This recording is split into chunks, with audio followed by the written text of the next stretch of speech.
Kind of silly and crazy. Oh well, we'll just do this. Sure. Hi, so I'm Daniela Feldhausen from Kids Up Reading Tutors. We work with kids one-on-one to help them become good readers, spellers, and confident students. And we have a special guest today, Beth Ciangiulli, who is going to talk to us about speech and language development in students. She is a speech language pathologist at Stepping Stones Therapy in Bethesda. Beth, you want to take it over? Sure. And since we are such a small group, Allison, feel free to interrupt me, ask questions if there's anything. I mean, this can be pretty personal if you would like it to be.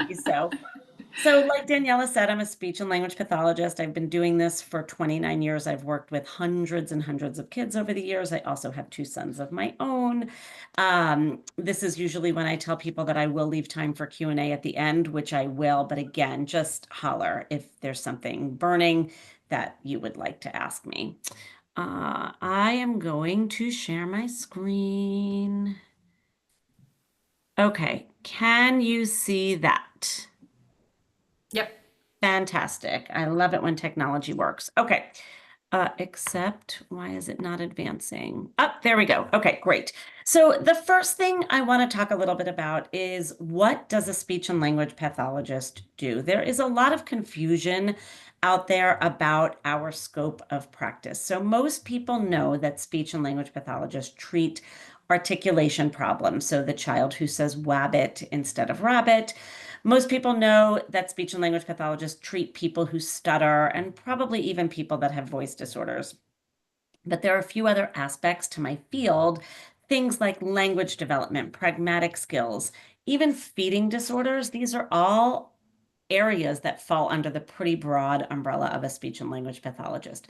Most of us are not experts at all of these things. Most of us specialize a little bit, and certainly for something like voice or stuttering or even feeding, you want to go to somebody that really has good training within those areas because those are not things that all students are taught in graduate school. Some of the diagnoses that we treat are things like autism spectrum, learning disorders, dyslexia, cleft palate, Down syndrome, really the whole range and many, many more diagnoses that often come with concurrent speech and language problems. Um, a little bit about autism spectrum. In recent years, probably in the last 5 to 10 years, the diagnosis of autism has gone from something pretty narrow like this to something much, much broader. So when I look at children now that come to me with a diagnosis of autism spectrum, in my mind, these are not kids who really fit that diagnosis. But again, it is a much, much broader diagnosis now than it was when I was trained almost 30 years ago. Okay, can you guys see the chart on the right hand? Yep. Okay, great. So the first thing I'm going to talk about is speech sound production or articulation, which again is pretty basic when it comes to a speech and language pathologist. Articulation is the spoken sounds of language. It's the smallest unit of meaning in English. We know that sounds develop in a sequence. This is why kids say things like mama and dada and baba early. Those are often the first words. We generally don't hear words like thermometer as a child's first word because those sounds happen much, much later and they're much more difficult to say. So we know that sound development is sequential. We know certain sounds come at an earlier age and some come later. Pretty much for the most part, if a child is a certain age and they don't have a sound that was supposed to have developed by that age, we are most likely going to recommend therapy for that child.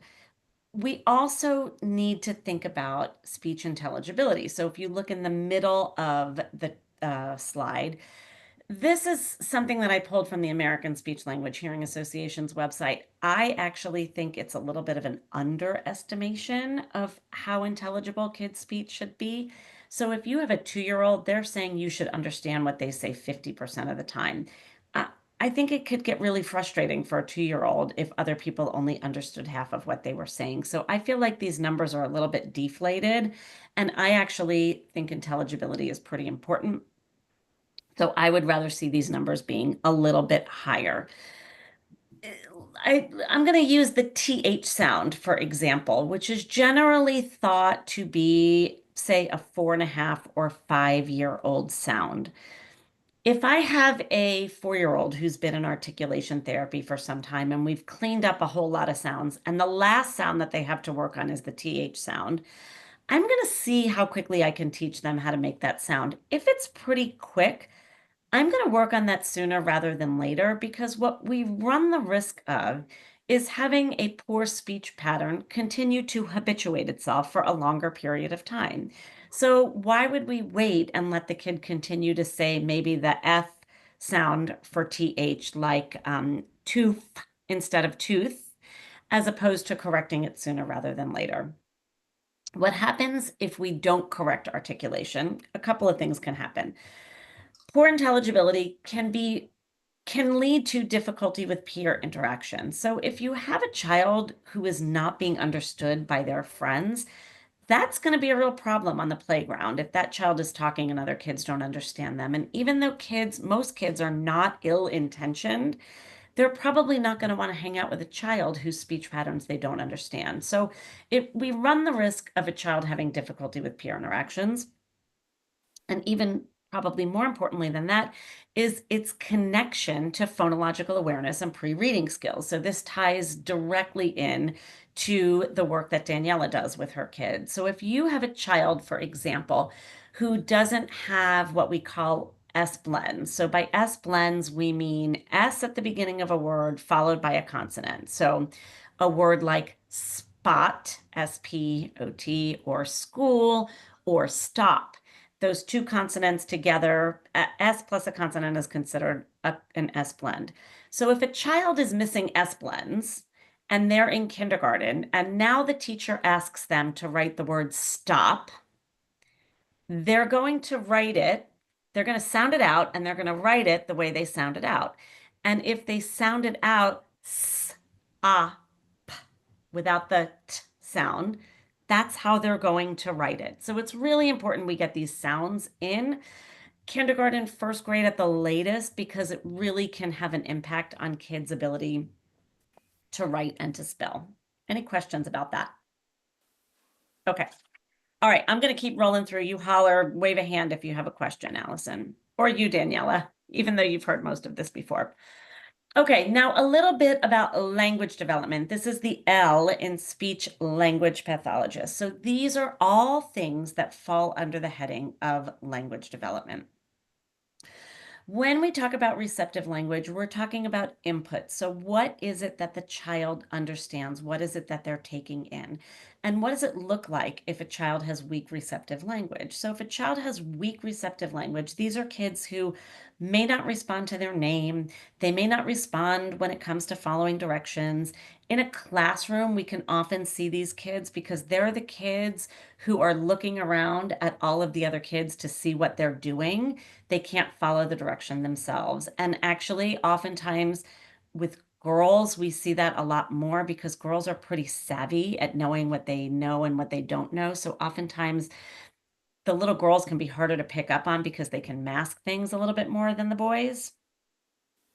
When we talk about expressive language, we're talking about the output, so the child's ability to get the words out of their mouth.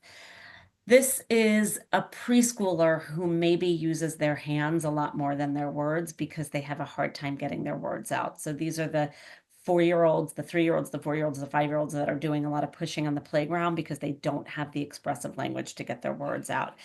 Kids who have difficulty with expressive language have difficulty answering open-ended questions.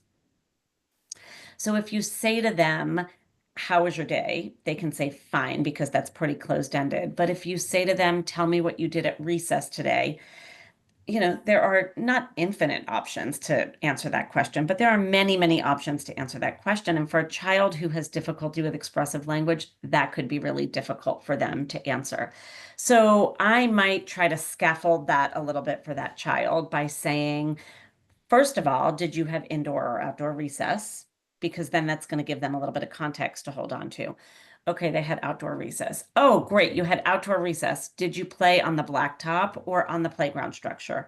Oh, I went on the structure. Who did you play with? Did you play with Sally or Johnny? and try to scaffold it from there. The goal is for the child to be able to answer the question, what did you do at recess? But for kids with expressive language difficulties, we may have to work up to that a little bit. That may be a little bit much for them initially. When we talk about story retelling, these are the kids who have a very, very hard time when maybe they're trying to tell you something that happened at recess, or they're trying to tell you about a movie that they saw. And and then and then that thing happened and that thing came over. Sometimes it almost sounds like a speech disfluency, but really what's happening is that the child is having a difficult time getting their words from their brain to their mouth. Grammar and syntax is pretty straightforward and pretty obvious. Really and truly, by the time kids get out of kindergarten, I expect most grammatical errors to have corrected by then. So if you have a 6-year-old who's saying him goed to the store instead of he went to the store, that's something that we're going to want to take a little bit of a closer look at, because really by 6, we shouldn't be hearing those kinds of errors any longer. When we talk about vocabulary, we're talking about both receptive and expressive vocabulary. So that which the child understands and that which the child uses. Written language is a direct offshoot of expressive language. So if we have a young child who has difficulty getting their words out, it is very, very possible that that child is also going to have difficulty putting their thoughts on paper.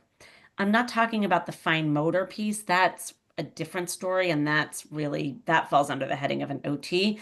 But if a child has difficulty formulating words and getting them out verbally, they're probably going to have a difficult time formulating those same words and getting them on the paper. So written language is just another form of expressive language.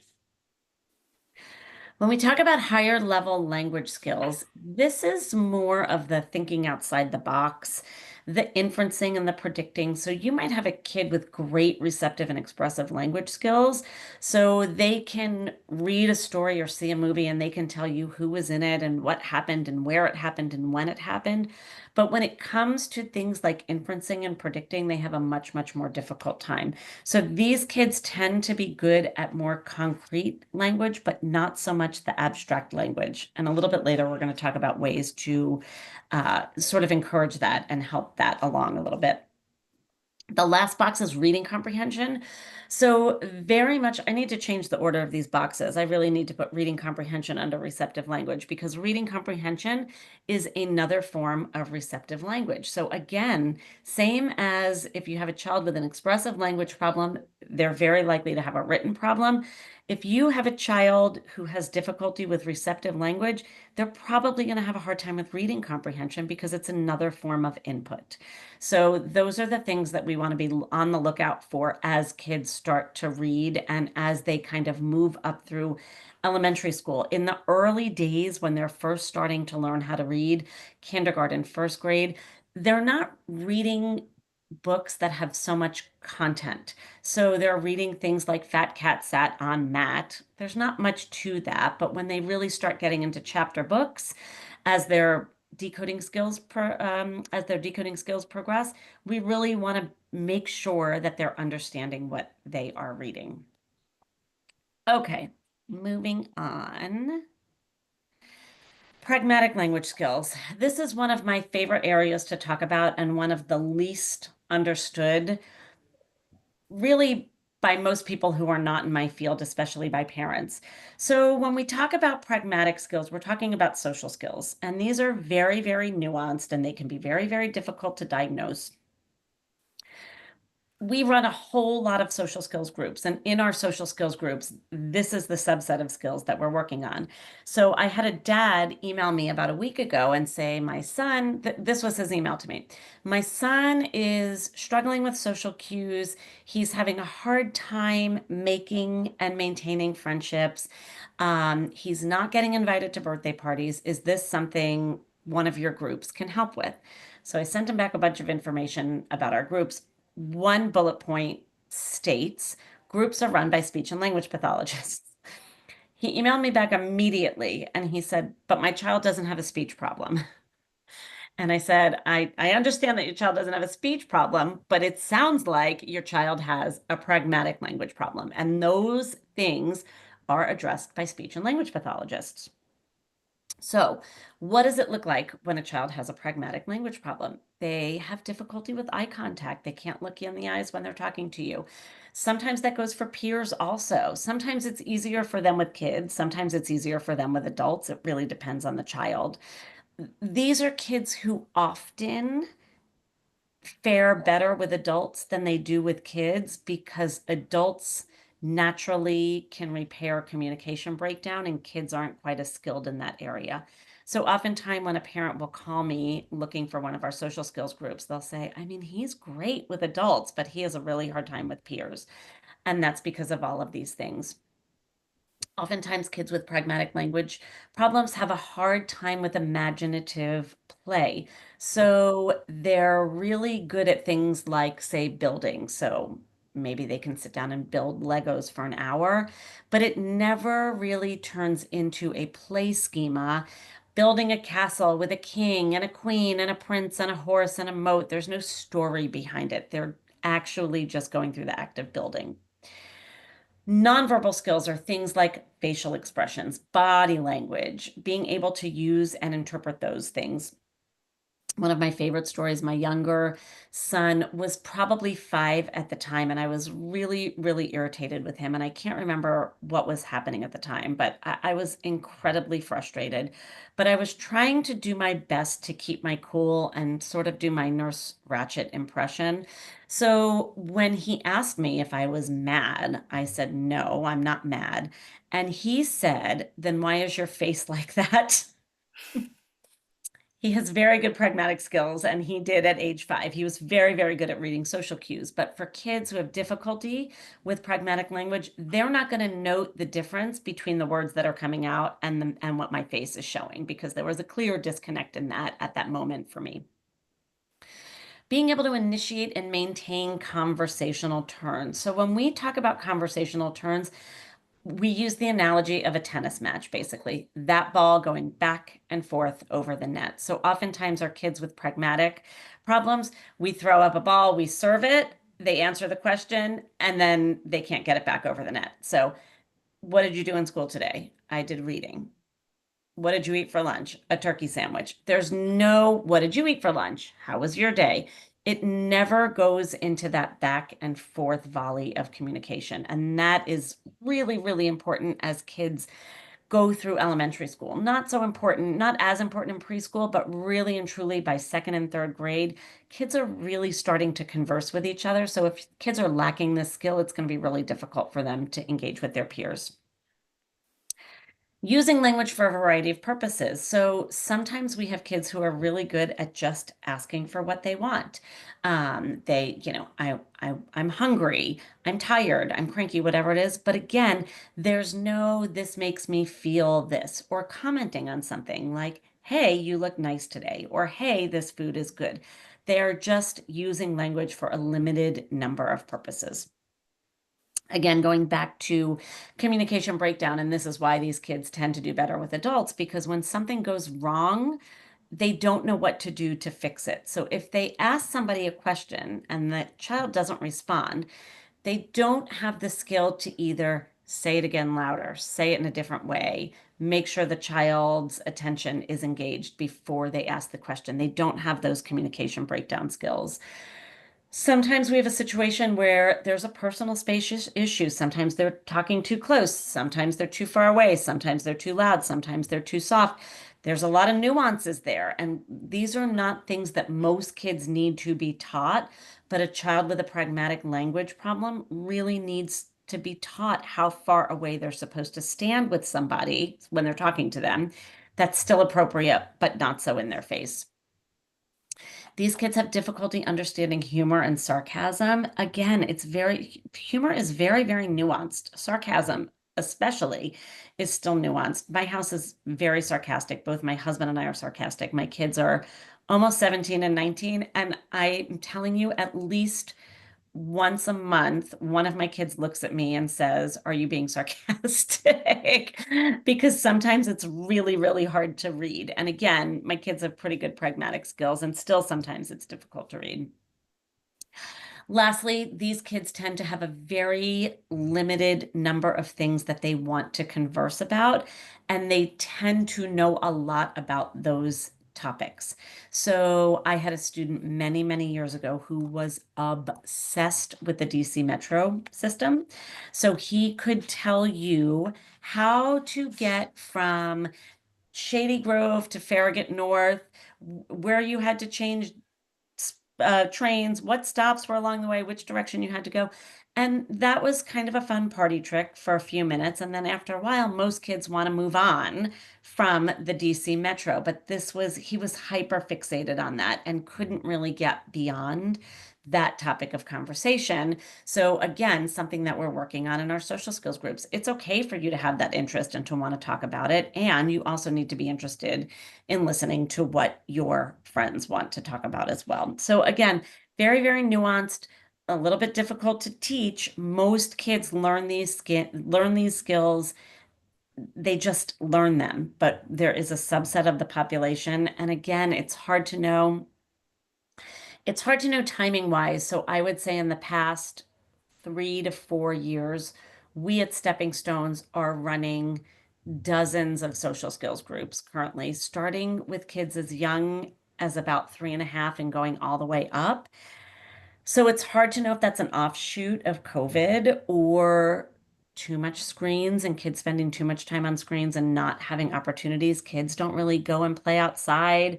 Um, Many more kids now are involved in many more structured activities after school, whereas, 30 years ago, kids would just go outside and play. And now Monday they have soccer, and Tuesday they have violin, and Wednesday they have gymnastics or whatever it is they're going to. And I'm not saying that those things are not important and those things are not good for kids. They just don't necessarily help kids practice pragmatic skills in the same way just going outside and playing does. Questions about that?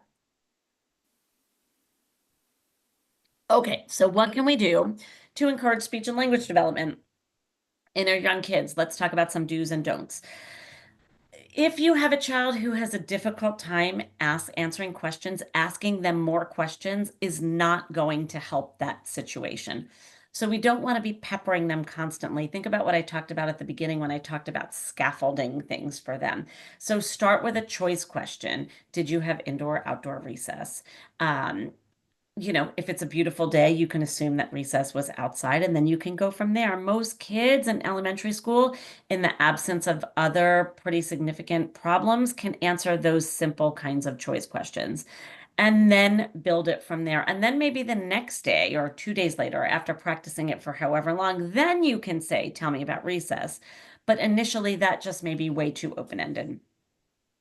Giving too many directions at once can be a disaster for a kid. It can actually be a disaster for any kid, especially if it's in the morning before school or you're trying to get out of the house or whatever chaos is ensuing. So I'm sort of pulling from both columns here. You don't want to give too many directions at once. You want to try to break them down into smaller parts. And you can try to use visual cues whenever you can. So if you're going to tell your child 3 things to do, sometimes even just holding up 3 fingers. Okay, Johnny, I'm going to tell you 3 things that we're going to do. First, you're going to get your lunch. Then you're going to put it in your backpack. Then we're going to go out to the car. Now, Johnny, tell me back the 3 things that I told you to do and have Johnny repeat them to you, because just the act of having him repeat those instructions is going to help him understand what it is that is supposed to happen. And having that visual cue of something to hang on to may also help reinforce that as well. Don't assume that your kids are comprehending. So, again, thinking about chaotic times of the day when you're trying to get out of the house, when you're trying to get to soccer or violin or whatever it is, if your child is 3 rooms away, you can, I would be willing to bet large sums of money that when you tell them it's time to go to violin, they are going to be engrossed in whatever it is that they're doing and they're not going to listen to you. So, what's the alternative? The alternative is to go walk into their room, get down to their level, make sure you have their attention, look at their eyes and say, okay, it's time to clean up and go to whatever. Again, don't give the directions if they're not looking or listening. That is a recipe for disaster, and you're setting them up for failure, and you're setting yourself up for frustration, basically, because this is when we find ourselves screaming from the house, and when they don't respond, we don't respond. Our voice just gets louder and louder and louder, and we think that that's going to help them understand. But really, what they probably need is more of a personal invitation to do whatever it is you're asking them. Try not to talk too fast, kind of like I am right now, so I apologize for that. If you can slow your pace down, that's also going to give them some time to process what you're saying. And at the same time, don't rush them to answer. We're always in such a big hurry, but really and truly, sometimes what kids need is just a little bit of time and a little bit of space before they can answer your question or tell you the story or whatever that is. We as adults are generally pretty uncomfortable with silence, and that's our problem. It's not kids' problem. So when kids aren't talking, we're trying to fill the space, and sometimes that's not really helpful or necessary. We love books with no words. That's not to say that books with words aren't great, because books with words are great too, and everybody reads books with words all the time. So keep doing that. And add books with no words to your repertoire. They are an unbelievable source of language. So the books tell a story, and what happens is, for some kids, you have to do it together or you have to do it for them the first time. But think about the opportunities that they have to tell you what's happening, and there's some context there, so they can look at the picture and tell you what's happening inside that picture. It's really, really good practice for expressive language. Again, giving them choices when they can't answer. Uh, Predicting and inferencing. These are kind of nuanced, and they can be a little bit difficult. They can be more difficult skills to learn for kids who are a little bit more concrete. So one thing that I love is, assuming you're watching a TV show or a movie with your kids, use that pause button. I know it can be a little bit frustrating to them initially because they maybe want to watch the whole show through, but use that pause button when something happens and ask them what you think is going to happen next, or ask them why a certain character did something. Sometimes if we wait until the end, too much time has passed and we've kind of lost that opportunity. So if you can pause it while it's happening, same thing for if you're reading a book, or, reading them a book or doing a book without words, whatever it is, incorporate some of those questions to try to get them thinking about it. So before you automatically turn the page, if you give a mouse a cookie for a minute. That book is pretty repetitive, and there's a whole series of them. But what do you think the mouse is going to ask for next? There's no wrong answer, but before you skip to the next page, let them think about that a little bit. And I think sometimes it's also helpful for kids to know when they are predicting something that there is really no wrong answer, that they're just they're making an educated guess. So encourage them to do so. So check in with your kids about comprehension, break them down into smaller parts, using statements to expand conversation. So again, sometimes we as parents feel like if we just pepper them with questions, that is going to get us what we want, and that's going to have the effect of them learning conversations back and forth. But sometimes the questions are just too difficult and it puts them on the spot. So instead of saying, "What did you do at recess today?" you can change it into a statement by just saying, "I wonder what you did at recess today." Because now you're not really asking, you've changed it into a statement, and you've opened up that door for a conversation. And maybe they can answer that, and maybe they can, and maybe it sparks a conversation, and maybe it doesn't. But for a lot of kids, turning it into a statement is going to give you more opportunities for back and forth than just that firing squad of questions over and over and over again. Okay. Beth, can I Yeah, ask, go right ahead. the on the language page that you had, and then these do's and don'ts, what is sort of the age range of when those skills should develop naturally versus when you may see something that needs intervention and additional help? Yeah. So different skills develop at different ages, of course. We don't expect 3-year-olds. Let's go back to that page, actually. The next page. The pragmatic. The pragmatic page. Okay, The so social again, skills. yep, different skills develop at different ages. Something like eye contact, that's a pretty early one. Kids should be looking at you from a very early age. Play skills, that's another one. Early play skills. So even at a year, you know, a child might be playing with a doll and feeding that doll a bottle. Now, it may not turn into a whole schema of playing house, but it is an early version of that, basically. So, pragmatic skills are also very difficult to test, per se. So, it's much easier to do a receptive language test because we just ask them to do a bunch of different things. And if they do them, they do them. And if they don't, they don't. This, again, this is more nuanced. So there are some scales out there. Again, I would expect I would expect kids to start understanding humor probably by the age of 3, but not necessarily sarcasm at that age. Sarcasm is going to be a little bit later. Using language for a variety of purposes. I don't know how old your kids are, Allison, but really by 18 months, they should be doing a lot with language. They shouldn't just be requesting. That is often a characteristic of a child on the autism spectrum, is all that they are using their language for is to request things. I want cookie, I want milk, I want water. They're not saying, this is yummy, or let's go fast, or hello, or goodbye, or no, I don't know. They're not protesting in a verbal way. So within all of these, there are definitely a lot of these skills should be developing early. Again, early turn-taking conversations. 2 and 3-year-olds can have conversations, but it looks very different than that of a 5-year-old. Okay, thank you. It's a little bit of a non-answer because, again, these are pretty abstract skills, but there are some scales out there that do give some real hardcore ages attached to them. Okay, coming back here, when in doubt, check it out.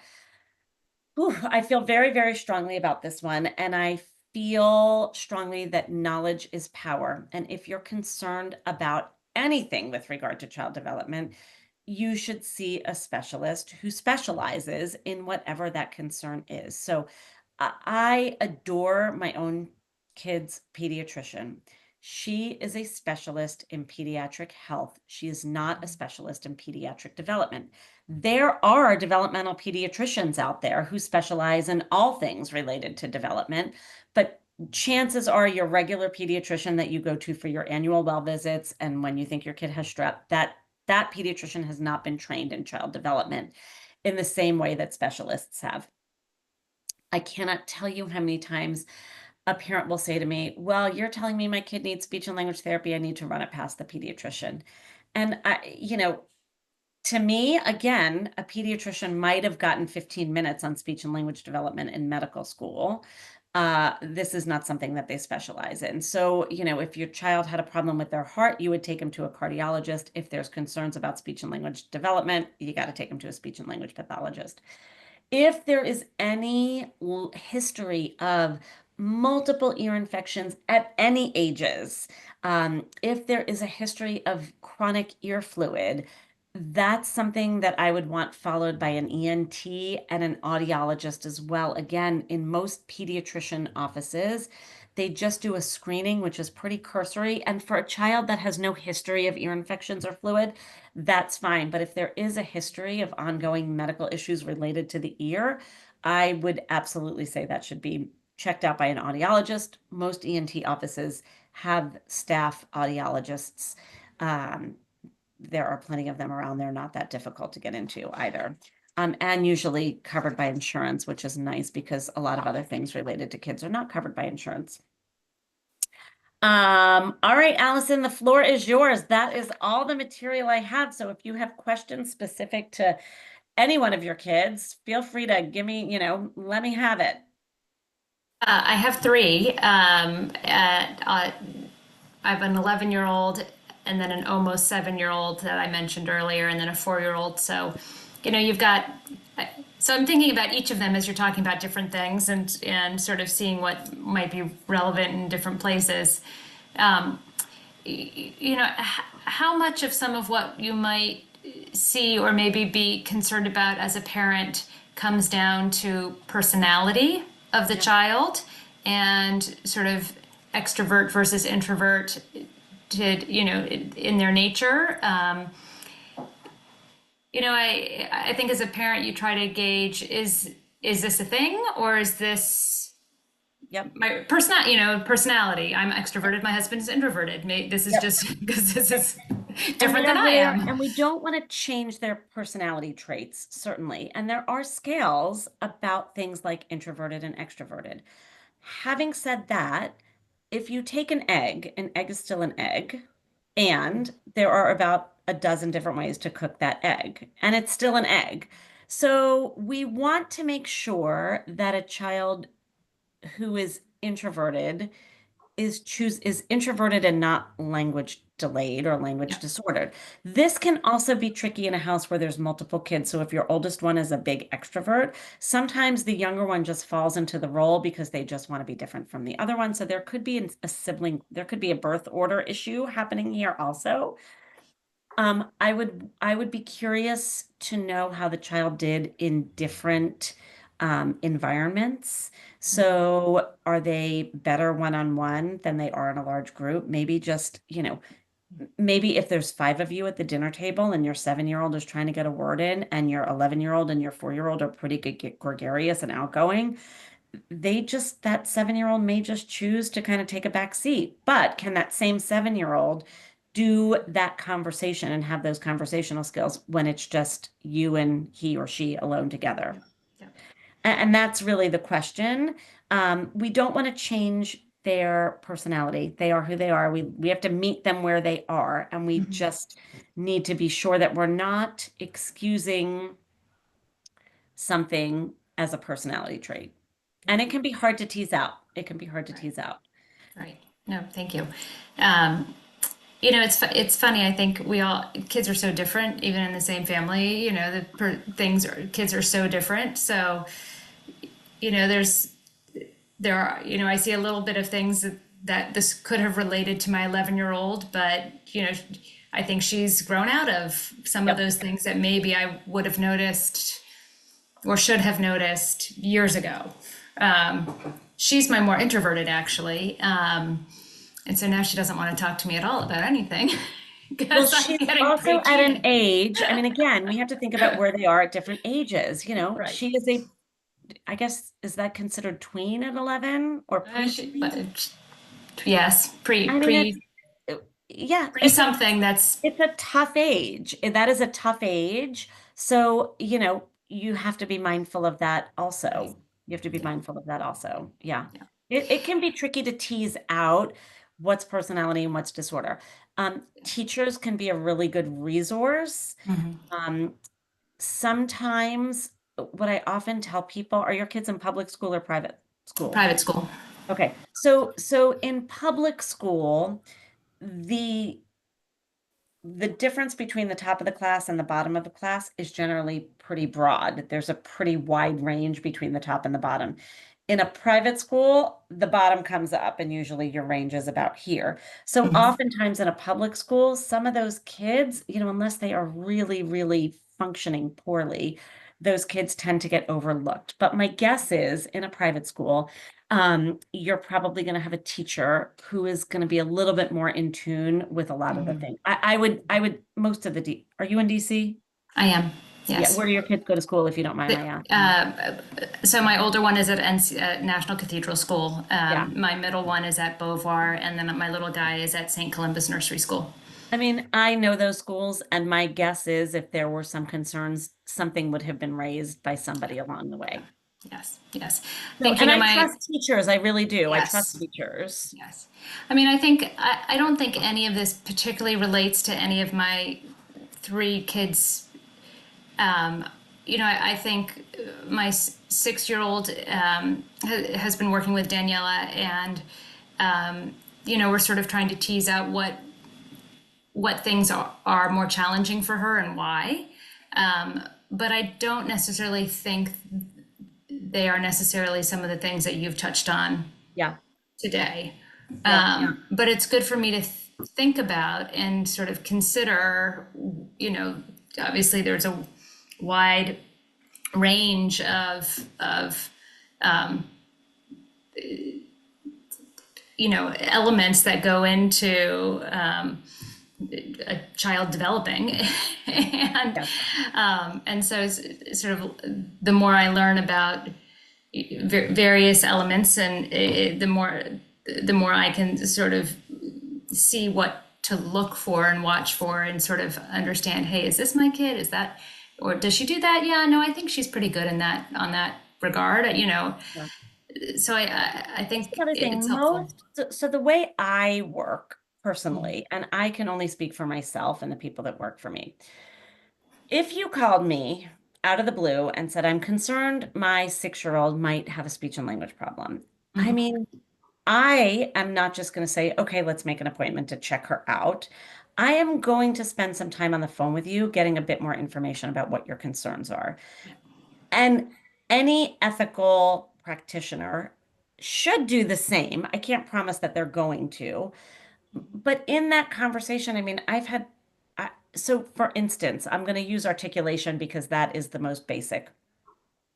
If a parent calls me and says, I'm worried my 3-year-old says wabbit instead of rabbit, and I'll say, okay, what other sounds are they missing? That's it. It's just the R sound. They just say wabbit for rabbit. I say, okay, great. Call me back in 2 years. I don't even need to see that child. In the same way that if a parent of a 9-year-old calls me and says, my kid can't say the R and what and rabbit, and I'm not sure what other sounds, I can tell you that child at 9 is going to need therapy.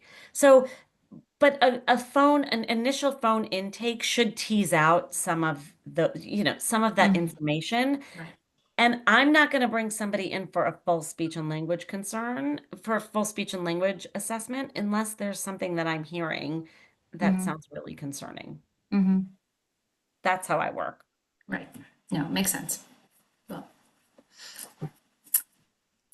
I don't necessarily need this to be all about me and my kids. No, you're the only one here though, so go for it. Daniela knows my Yeah. daughter fairly well. Um, Well, I'll are take there you on the things? spot for a minute, Allison. Yeah, please do. So I actually have a question that has nothing to do with Allison or her family. Hmm. But you were talking about expressive and receptive, and I'm wondering how much those two go hand in hand. And do you ever see kids who have really good expressive language but poor receptive language, or really poor expressive and or the other way around? Yeah, you know what? I had a note in my notes to talk about the discrepancy between receptive and expressive because 100% those two things can go hand in hand, or one can be higher than the other. In either way, I mean, it could be really. either one. It can be either one. Okay. So, and oftentimes if we're seeing a very, very high expressive language and a low receptive language, that's a rarer situation. And that often goes more with a kid on the spectrum who sort of has this unbelievable vocabulary, yet they can't process it all necessarily.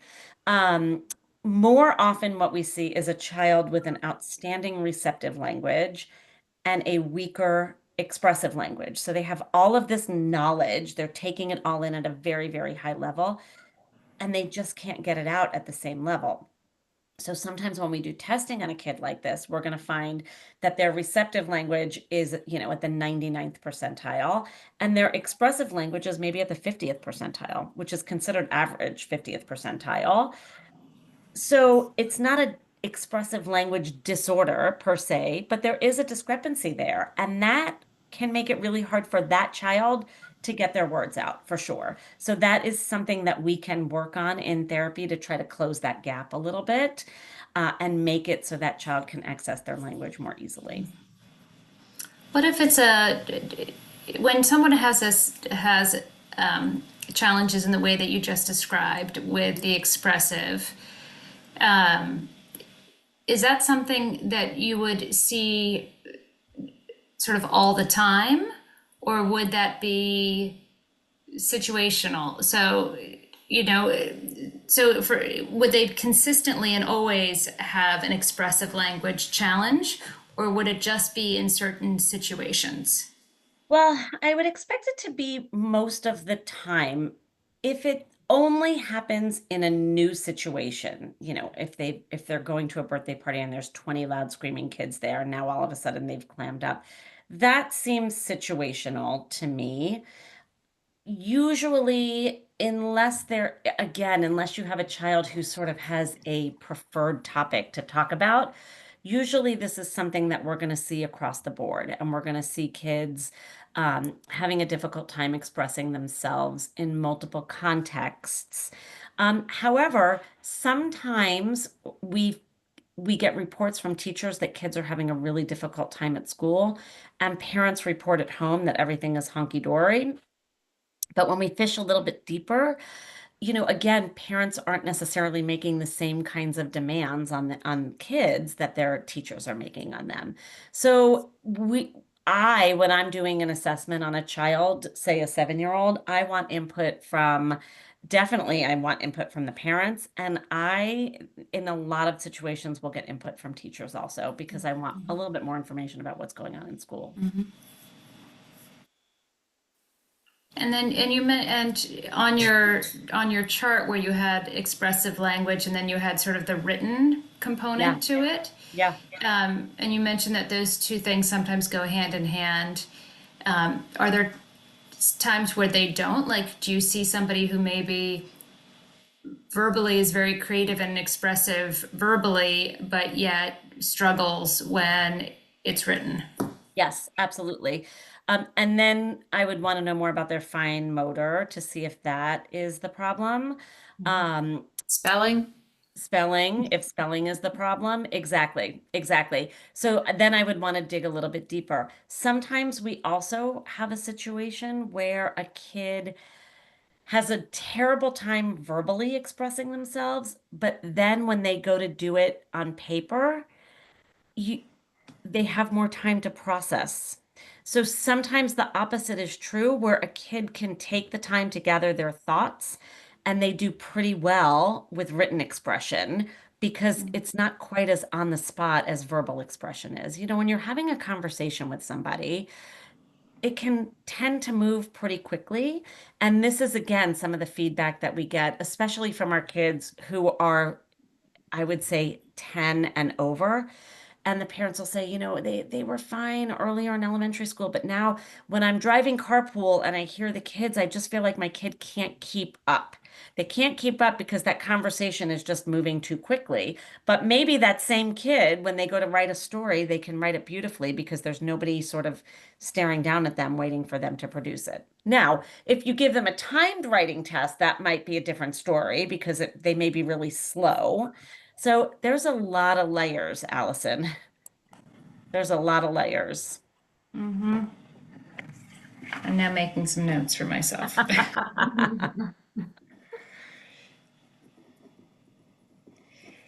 You mentioned at the start, I just have one other question, just as far as the last bullet on that first slide and you mentioned that the autism spectrum has widened in the last like 10 years or so. Yeah. Can you just talk about like why, or what's the purpose of that? Is that a good thing, or is that, So you know? I don't know why it has happened. I personally don't care about labels at all. One of my graduate school professors said labels are for cans, and that has sort of stuck with me for 30 years. When a parent calls me and says my child was diagnosed on the autism spectrum, I say things to them like, okay, tell me about your child, because you may as well be telling me that your kid has brown hair. That doesn't tell me anything about a child now, because it means so many different things. Um, to me, the benefit of having that diagnosis, or any diagnosis, frankly, is potentially getting services through this public school, and potentially getting insurance to cover services. To me, that's really the only upside. We at Stepping Stones never treat a diagnosis. We treat the symptoms. I have worked with hundreds, and I mean hundreds, of kids on the autism spectrum in the past 29 years. There are no two of them who are even close to looking the same as one another. So, and I think they broadened it because I think spectrum defined it a little bit better than just autism. Hmm. Okay.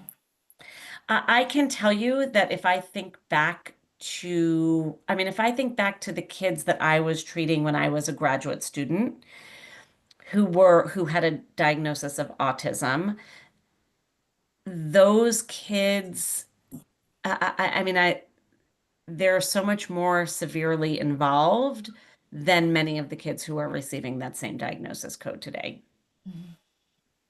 I was just curious whether is that an actual benefit to our children to have more, be diagnosed with these labels, or is that kind of a detriment? I'm from a different generation, so Yeah.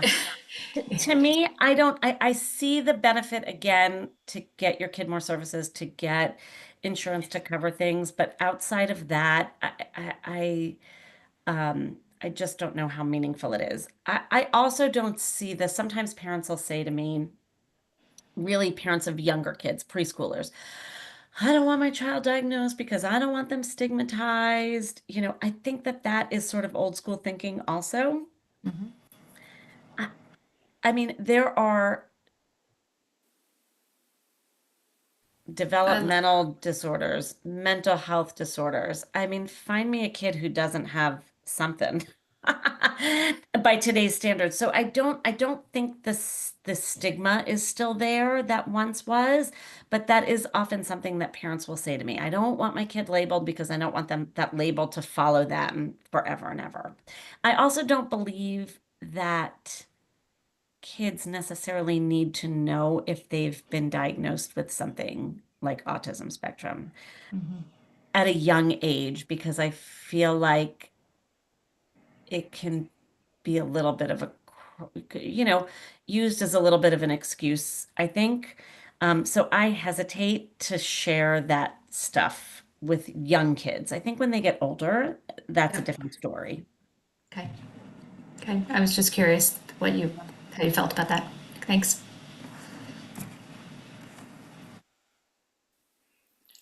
Cool. If there aren't any more questions, I think Can wrap it up. we can wrap it up. Yeah. Uh, okay, well, thank you, Beth, for joining us. If anybody wants to get in touch with you, can you tell them your contact information again? Absolutely. It's Beth D at steppingstonestherapy.com. Cool. And I'm Daniela at Kids Up Reading Coaches. No, kidsupreadingtutors.com. We recently changed our name. Either one will work. Okay, thanks and bye. Thank you. Good night. Good night. Thanks.